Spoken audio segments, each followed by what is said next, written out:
अगर आप भी लेना चाहते हैं देश दुनिया की तमाम जानकारी तो आज ही सब्सक्राइब करें हमारे चैनल को। साथ ही नीचे दिए बेल आइकन को जरूर दबाएं ताकि हर अपडेट आप तक पहुंच सके। नमस्कार, मैं साक्षी न्यूज़ नेटवर्क पर आप सभी का स्वागत है। कश्मीर में एलओसी से सटा हुआ इलाका है गुरेज सेक्टर। कहने को देखने को बहुत खूबसूरत इलाका है। प्राकृतिक सुंदरता यहाँ बिखरी पड़ी है। अनुपम सौंदर्य जिसको कहते हैं आपको गुरेज सेक्टर में मिलेगा। लेकिन ये जो इलाका है बुनियादी सुविधाओं का अभाव झेल रहा है। और ख़ासतौर पर देखिए मुश्किलात कितनी है कि 6 महीने खासतौर पर सर्दियों का जो मौसम होता है उसमें ये अन्य भागों से कटा रहता है ये जो हिस्सा है, क्योंकि इतनी ज़्यादा ठंड पड़ती है, बर्फ़ पड़ती है और चूँकि रोडों की हालत ख़राब है तो लोगों की आवाजाही बिल्कुल बंद हो जाती है। और ख़ासतौर पर क्योंकि 6 महीने तक बिल्कुल कटा रहता है अन्य भाग से, तो यहाँ पर चाहे हम मेडिकल सर्विसेज की बात करें, चाहे जो बुनियादी ज़रूरतों का जो सामान है उसकी बात करें, तो बहुत ज़्यादा दिक्कत होती है लोगों को। लोग कहते हैं, बताते हैं कि खासतौर पे सर्दियों के मौसम में जब किसी को मेडिकल इमरजेंसी पड़ जाए तो बहुत मुश्किल होती है। ऐसे में सेना ही मदद करती है। इसके अलावा आज हम आपको गुरेज सेक्टर की जो खूबसूरती है दिखाएंगे, बताएंगे यहाँ की मुख्य समस्याएं क्या हैं, यहाँ के जो सरपंच हैं उनसे भी मिलवाएंगे, उनसे भी जानेंगे कि क्या बड़ी समस्याएं हैं यहाँ के लोगों की। लगभग 40,000 के आसपास लोग रहते हैं। और देखिए मुश्किल सबसे बड़ी ज़्यादा तब हो जाती है जब सीमा पार से उस तरफ से फायरिंग होने लगती है और तो इन लोगों को बंकर में जाना पड़ता है। अब बंकरों की भी कमी है, जो बंकर हैं उनमें पर्याप्त सुविधाएं नहीं है। आइए आपको मिलवाते हैं गुरेज के लोगों से और जानते हैं उनकी मुख्य समस्याएं क्या हैं। मेरा नाम बशीर अहमद पिंट है। मैं वानपुरा से ताल्लुक़ रखता हूँ, वानपुरा गुरेज से। हम यहाँ पर बाकी दुनिया से कटअप रहते हैं 6-7 महीने के लिए। यहाँ पर बहुत बर्फ़ गिरती है, 7-8 फुट तक बर्फ़ गिरती है यहाँ। उस टाइम यहाँ इतने मुश्किलात होते हैं, कोई बाहर नहीं निकल सकता है। यहाँ पर पूरा ठप रहता है 7 महीने, कोई काम नहीं, कोई डब, सब अपने घरों में सटे रहते हैं। यहाँ ज़्यादा मजबूरी है मज़दूरों की, मज़दूर काम नहीं मिलता है, बगैर यहाँ पोर्टर काम करते हैं, बाकी कोई यहाँ काम होता नहीं है। दूसरा मसला है सर, हमें यहाँ जब विंटर में अचानक कभी एलओसी के नज़दीक है, हम कभी शेलिंग होती है, शेलिंग के दौरान यहाँ पर उस वक्त बंकरों में रहने के लिए जगह नहीं है। बंकर उसी तरह से बने नहीं हैं जिस तरह से बनने चाहिए थे। वहाँ पर बीच में फैसिलिटी होनी चाहिए थी, वहाँ पर किचन का सिस्टम या बाकी विंटर में यहाँ पर सर्दी होती है, बहुत -पे जाता है, -35 तक जाता है। उस टाइम बहुत मुश्किलात होता है। अब रही बात बाकी समर की, समर में यहाँ कोई डेवलपमेंट नहीं है। यहाँ पर रोड देखो सर, आगे जाके यहाँ खासकर ये दावर से नीचे बिल्कुल रोड बिल्कुल खस्ता हालत है, वहाँ गड़े ही हैं। कोई पूछने के हम जाते हैं कहीं पर, हमारी पूछताछ ही नहीं होती है। हम अब दफ्तर में जाके घूम के आते हैं, बहुत मुश्किल होती है सर। यहाँ आर्मी हमें हेल्प करती है, उसके यहाँ पर ये झाले में उसके ज़रिए हम जाते हैं। यहाँ बहुत मुश्किलात है। यहाँ वहाँ पर कोई डॉक्टर विंटर में रहना ही नहीं चाहते हैं, तो यहाँ पर बहुत सर्दी होती है, मुश्किलात भी होते हैं डॉक्टर का। यहाँ पर मशीनरी भी है लेकिन डॉक्टर यहाँ नहीं। यहाँ के जो लोकल डॉक्टर हैं उनके बाहर की दुनिया में अटैच किया हुआ है। अगर यहाँ पर वो रहते तो हमें मुश्किलात हल हो जाते हैं। यहाँ की एसटी में वो डॉक्टर बने हैं लेकिन यहाँ ड्यूटी देने के लिए तैयार नहीं है सर। मैं इस गुरेज दावर गुरेज का मैं सरपंच हूँ। तो इस इलाके मतलब दावर हल्के का सरपंच हूँ मैं। हमारा मसला ऐसा है कि अब मैं एक शीना में एक शायरी बोलूँ अपनी शीना में। आई मैं गुराई तू कचा खूबसूरत थे, अफसोस तू तुझे ख्याल नहीं छरे ना। ए मेरी गुरेज तू कितनी खूबसूरत है, मगर तू आप पर कोई ख्याल रखता नहीं है। मसला है ऐसा कि हमारे गुरेज वैसी है कि 6 महीने ये कटी रहती है, किसी से इसको रब्ता नहीं होता है। हम देख गवर्नमेंट से यही अपील करते हैं, हमको भी ये जैसे बाहर के लोग आते, अगर हमारे 6 महीने भी आकर इधर देख लेते, वो भी बड़ा हमारे लिए बहुत कुछ बन जाता। क्योंकि हमें बहुत मुश्किलात होते हैं। कोई पेशेंट होता है, कभी महीने भर, 1 महीना 2 महीना, मतलब ये मौसम ख़राब होता है, जहाज़ का कोई मैसेज है, जब मौसम ख़राब होता है तो जहाज़ कैसा आएगा। पेशेंट की डेथ होती है, खासकर जो प्रेग्नेंट लेडीज़ होती है, उसके लिए प्रॉब्लम है हमारे। हमने गवर्नमेंट से बार बार किया यही कि हमारी टनल चाहिए। अगर टनल होती हम भी हर एक मुल्क से मिल जाते।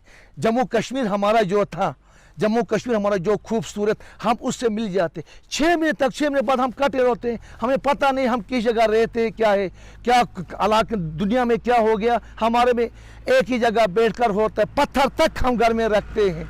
अच्छा, खाने के लिए वो सब्जी नहीं है, जैसे कोई फ्रेश सब्जी होता, फ्रेश फ्रूट होता, कोई पेशेंट होता है उसके लिए। मगर अफसोस की बात, हम गुरेज वाले यही अपील करते हैं गवर्नमेंट से कि हमारा मुताले मेहरबानी करके हल हो जाए। यहाँ पे एक BSNL का टावर बना है जो हमारा कैंप आर्मी का है, बटालियन में वहाँ पे बना है, लेकिन हम लोगों को न होने के बराबर है। वो ज़्यादा से ज़्यादा 24 घंटे में 1, 2, 3 कॉलें उसमें होती हैं, वरना वो न होने के बराबर हैं। हमारे बच्चे इस वक्त, जो कि इस वक्त नेट चलता है जगह जगह, लेकिन हमारे बच्चे खासकर लॉकडाउन जब से लगा है, हमारे बच्चे बिल्कुल बेचारे यतीम जैसे लगते हैं, क्योंकि तालीम का कोई ज़रिया यहाँ पे नहीं है। लॉकडाउन था। नंबर 2, मैं पावर की बात करूँगा आपके सामने। यहाँ पे हमें डीजल ये जनरेटर चल रहे हैं, लेकिन इस साल शायद कभी कभी पावर काटना पड़ता है बिजली वालों को, जो वहाँ पे मुलाजिम काम करते हैं, क्योंकि तेल की सप्लाई पूरी नहीं होती है। हम गवर्नमेंट से आपके वसातत से इस्तदा करते हैं कि क्यों आज देखिए कि आप हमारे इलाके की नज़ाकत, शान शौकत, आप ये कहोगे कि शायद ये लोग जन्नत में बैठे हैं, लेकिन जब यहाँ पे अक्टूबर का महीना स्टार्ट होता है तो खुदा बेहतर जानता है कि यहाँ की हालत कैसी होती है। 9 महीने 8 महीने ये इलाके गुरेज तलेल बर्फ़ के अंदर ढका हुआ रहता है, वादी से कट हुआ रहता है। तो हमारे तो थे, क्योंकि यहाँ पे सुवल गवर्नमेंट चल रही थी, तेल भी डंप होता था वक्त पे, चाहे अगर नहीं होता तो जो ऑनरेबल MLA मौजूदा होता था वो बहुत मेहनत ही करता था। उसने शायद आपने भी कभी मीडिया में देखा होगा कि उसने चैनें ये टैंकरों में खुद बांधी है राजधानी टॉप में, जब तेल यहाँ 1 साल नहीं पहुँचा था। लेकिन इस वक्त जो इंतज़ामिया है शायद कम काम होता है हमारा। हम आपकी वसात से गवर्नमेंट के गोशों में ये बात पहुंचाना चाहते हैं कि खासकर डीजल राशन हमारी कबल अज वक्त डंप होना चाहिए। सहूलियत जो हमारी जो सहूलियतें हैं वो ना होने के बराबर है, क्योंकि विंटर में जो हमें यहाँ प्रॉब्लम होती है, सबसे ज़्यादा प्रॉब्लम जो हमारे होती है, जो लेडीज़ प्रेग्नेंट होती है उनके लिए सुविधा होनी चाहिए, उनके लिए हेलीपैड का बंदोबस्त होना चाहिए, हेलीकॉप्टर होना चाहिए। और जो हमारे यहाँ पर डॉक्टर साहब है, डॉक्टर तो एक स्टाफ की काफ़ी ज़रूरत है। यहाँ पर मशीनरी सड़ चुकी है हमारे हॉस्पिटल में, मगर उनको चलाने वाले डॉक्टर्स नहीं है, तो ये ज़्यादा सुविधा हमें यहाँ होनी चाहिए। प्रॉब्लम बहुत हुई है, मगर हमारे यहाँ की जो आर्मी है उनने काफ़ी हेल्प की हमारी। जो ही हमारे कुछ प्रॉब्लम होती है तो हम सीधा जाते हैं आर्मी हेलीपैड पे, तो आर्मी हमें देती है अपना हेलीकॉप्टर में, उसको बांडीपोरा तक पहुँचाती है, लिफ्ट देती है। तो शुक्रिया अदा कर सकते हैं हम आर्मी का भी, क्योंकि ज़्यादातर आर्मी हमें यहाँ हेल्प करती है। यहाँ बाकी तो सिविल कोई हेलीपैड तो कंजलौन में बना था, मगर कभी इसमें हेलीकॉप्टर उतरा नहीं। एक बार हमारे गुरेज साहब ने हेलीकॉप्टर उतार दिया था, तब उसके बाद से जब से दफ़ा 370 ख़त्म हुआ तब से उनका भी कोई ये है नहीं वैसी। इसीलिए तो हाँ, यहाँ हेलीपैड होना चाहिए, हेलीकॉप्टर होना चाहिए, क्योंकि विंटर में काफ़ी यहाँ पर प्रॉब्लम्स होती है। शेलिंग का तो यहाँ एक बार जब छोटे हथियारों से, बंदूक से गोली चलती है तो खौफ हरास होता है यहाँ। अगर आपस में ये प्रैक्टिस भी करते हैं, भारतीय फ़ौज हमारी फ़ौज आपस में प्रैक्टिस करती है, तब भी यहाँ पर खौफ हरास होता है बहुत ज़्यादा। तो शेलिंग जब होती है तो उसमें खुदाई हाफिज़ होता है। बंकर तो यहाँ है नहीं, पिछले साल से यहाँ बंकर दिए हुए हैं, मगर वो अभी धीरे धीरे बन रहे हैं। शायद वो इस महीने के एंड तक, आने वाला जो महीना चल रहा है इसके एंड तक वो बंकर तैयार हो जाएंगे, मगर वो तो ना होने के बराबर है। एक गांव में लगभग एक बंकर दिया है टोटल। तो मैं तो आपकी वसादत से गवर्नमेंट से यही कहना चाहूँगा कि यहाँ पर बंकर और दिए जाए, ताकि हमें ये मुश्किलात आगे ना हो। आज तो 18 साल से हमारे जो MLA साहब रहे, उन्होंने पूरा सत्यानाश कर दिया है इस गुरेज की। किस चीज़ की डेवलपमेंट का जो भी पैसा आता है वो अपने कोई हड़प करता है। कम से कम 10 फुट बर्फ़ पड़ती है सर। बर्फ़ पड़कर उसी बर्फ़ के बावजूद में यहाँ बीमार पड़ता है, कोई भी सर दर्द होता है उसको रेफ़र करते हैं बांडीपोरा को या श्रीनगर को सर। उसका मसला ये है, यहाँ हेली नहीं मिलता है उन दिनों में। बहुत बढ़िया मशीनरी है, करोड़ों रुपये की मशीनरी है वहाँ सर, पढ़िए, मगर डॉक्टर नहीं सर वहाँ।